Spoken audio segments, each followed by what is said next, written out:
you're starting to wear me out asking me the same questions over and over. Look, the kid thing.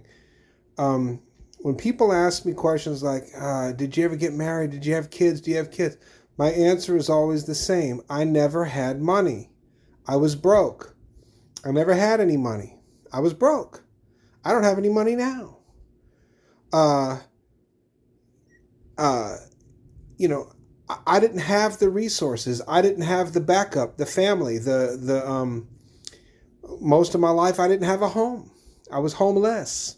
Now, when I look around, I see a lot of people out here who uh, they want the babies, they just can't take care of the babies.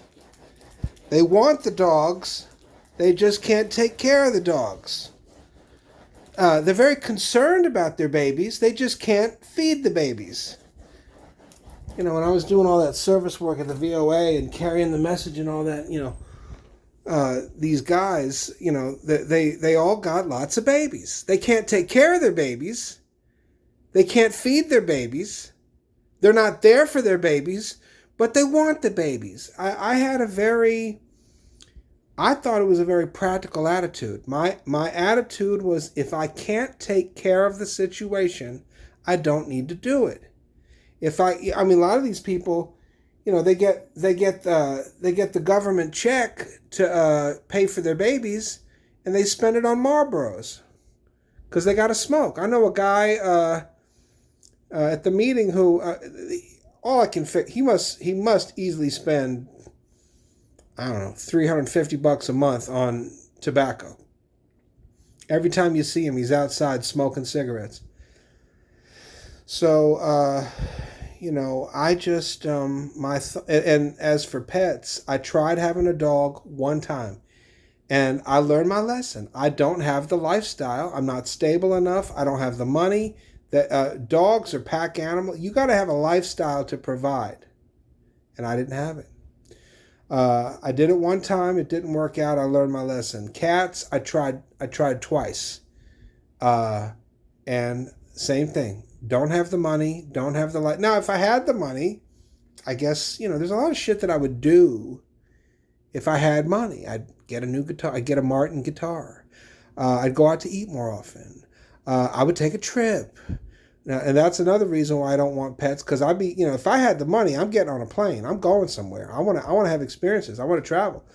But it costs a lot of money to travel. So I was broke, so I couldn't travel. So my brothers that are out there, who are out there traveling and fucking chicks, and they're on the plane and they're posting pictures of eating tropical fruits, and they're on the beach and life is good, and I can't compete with that. But see, what I had to learn how to do was I had to learn how to lower my expectations. So instead of being jealous that you're fucking and you're married and you got a wife and you got a family and my kids love me and look, I'm such a good daddy and I travel and life is good and look at my shit, look at all my material wealth. Instead of me being jealous of that, I have to go, wait a minute. I'm a stand-up comedian. I just had 2 good sets this week. That's all I live for. I don't want no goddamn babies. I want a good set. I want another set. That's what I'm thinking about. Most comics are up there talking about, my husband, my kids and my husband and my wife and my kids and my husband. I'm up there talking about alcoholism, bad at relationships. I'm talking about my life. And I think it's funnier because it's more real. It's down to earth. It's more common. I think more people can relate to it. These people who got the fairy tale marriage, I just can't relate. That's all. It was, when I saw all the baby boomers divorcing, and I asked them, I'm like, why do y'all keep getting married if you're just going to get divorced? And their answer was, either that's what we were expected to do, or it seemed like the thing to do.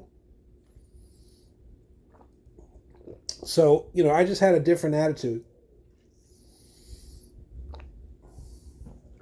But when I talk about lowering my expectations, instead of being jealous of other people, man, my bills are paid, electric's paid, phone, Amazon, rent, water, fucking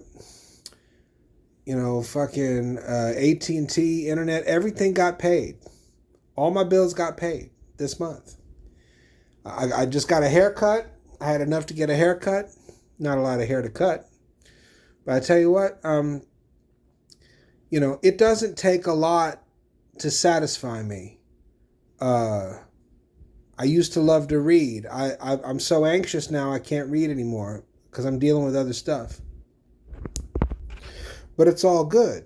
I have no complaints. I'm happy.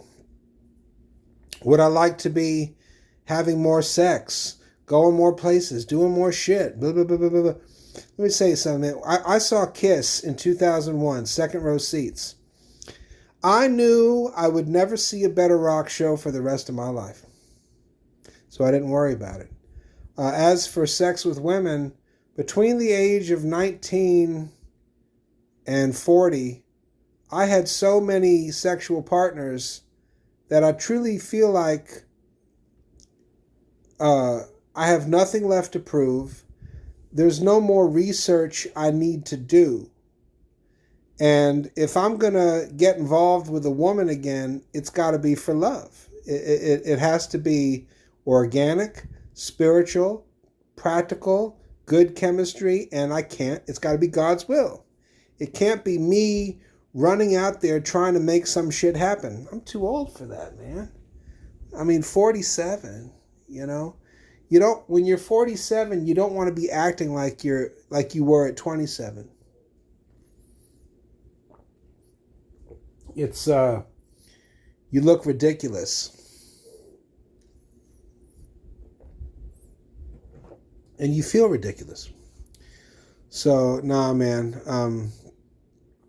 That's just how I feel about it. Going to the VOA, seeing these guys, the women were the same way. They just have a desperate problem being accountable for what they say and do. They can't seem to be responsible. And it took me a long time. And the hell that I went through, the absolute fucking psychological hell that I went through with my sick father and my lascivious stepmother and my drunk-ass mom, let me know that having kids is not where it's at for me. I don't want it. You want it? Go do it. I hope you can take care of them, because if you can't, you're going to fuck them up. They're either going to end up on the street or in prison or in some abusive relationship playing out their drama with some, look, man, do what you want to do. If that's what you want to do, you're not going to have to look far and wide. Most of these chicks out here want the same thing. But me, I want the brass ring. Oh, shit.